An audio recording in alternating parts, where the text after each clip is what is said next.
Hola Hugo, hola Manuel, acá Fabián, en esta semana, el nuevo episodio, ¿verdad? De este book club.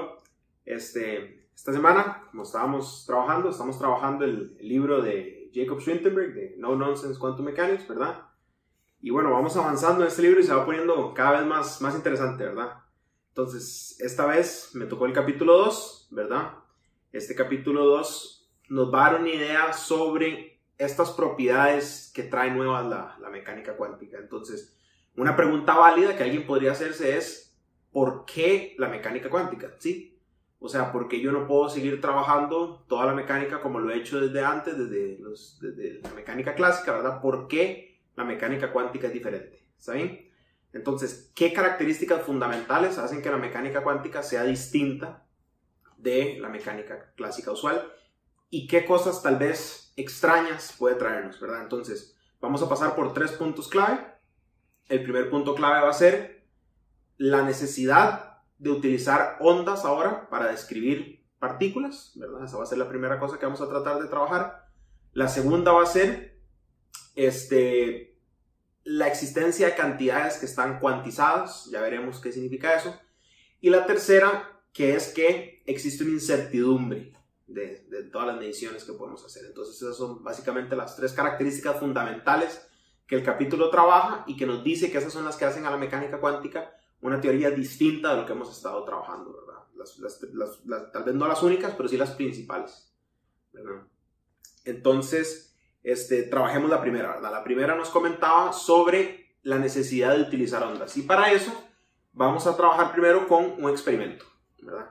Entonces, imaginémonos que nosotros tenemos una rejilla y nosotros empezamos a dispararle balines o piedras o lo que sea, ¿verdad? Piedras. Estamos disparándola por una pequeña rejilla, ¿verdad? Entonces, ¿qué esperamos ver nosotros en la pantalla que está detrás de esa rejilla? Pues, lo que nosotros esperaríamos de la naturaleza que conocemos del día a día sería tener un pico pronunciado donde esperamos que estén la mayoría llegando y después progresivamente que se vaya haciendo más improbable que haya, bueno, o tal vez progresivamente más pequeño que se vaya haciendo que estén piedras llegando a esos puntos, ¿verdad?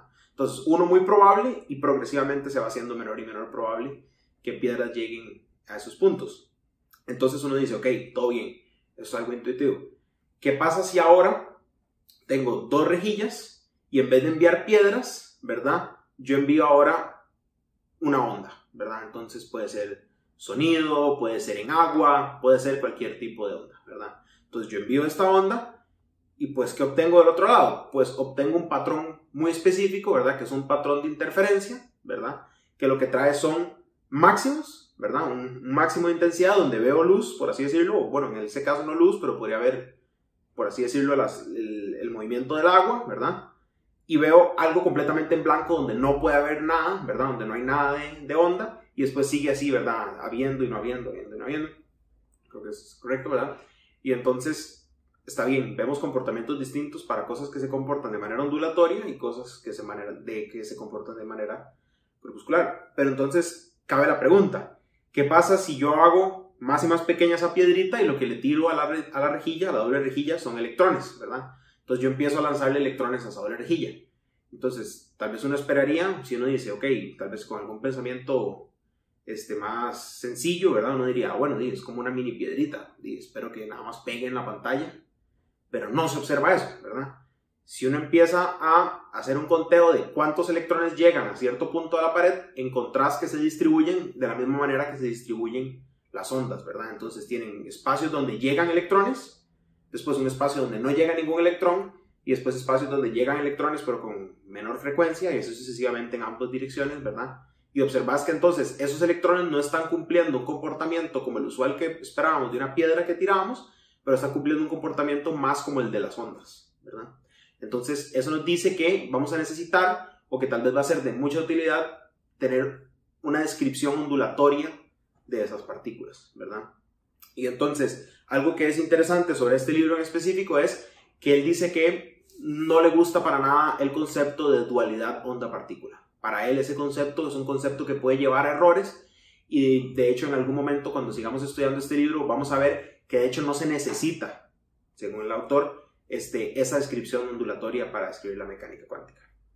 Y ese fue tal vez la primera característica que hace la mecánica cuántica distinta de lo que hemos estudiado antes, ¿verdad? Tener que usar ese formalismo en el que consideramos ondas para partículas.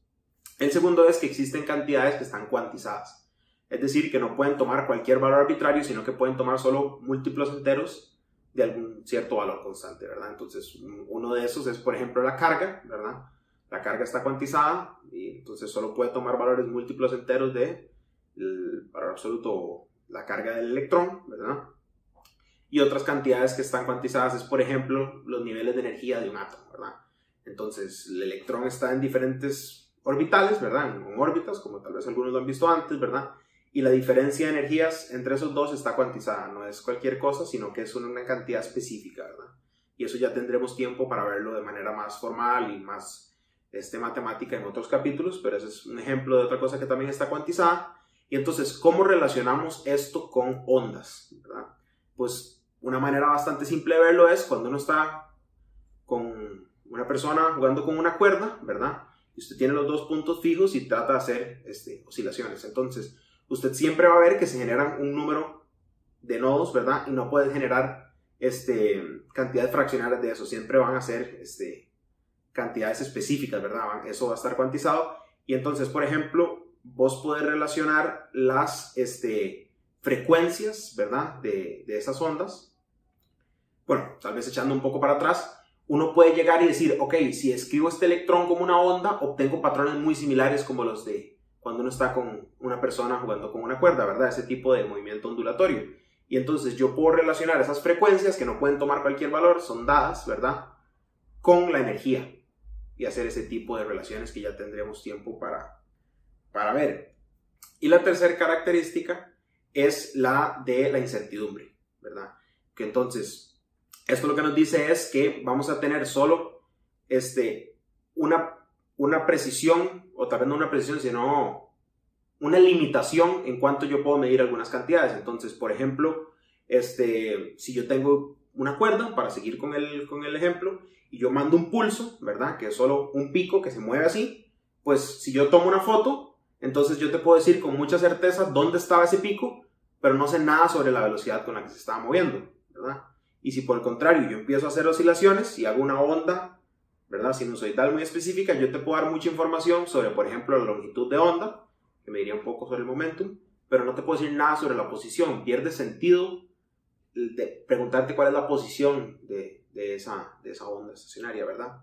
Entonces, otra manera de ver eso desde el punto de vista tal vez un poco más experimental o de los experimentos es, estamos trabajando cosas muy pequeñas y si yo quiero medir, entonces el hacer esa medición va a afectar la partícula que yo estaba tratando de observar y eso va a ser complicado todo esto de la incertidumbre. Entonces son como las tres características que el autor nos comenta en este capítulo que hacen a la mecánica cuántica diferente de las demás teorías.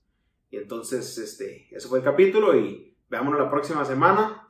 Videos todas las semanas. Nos vemos la próxima.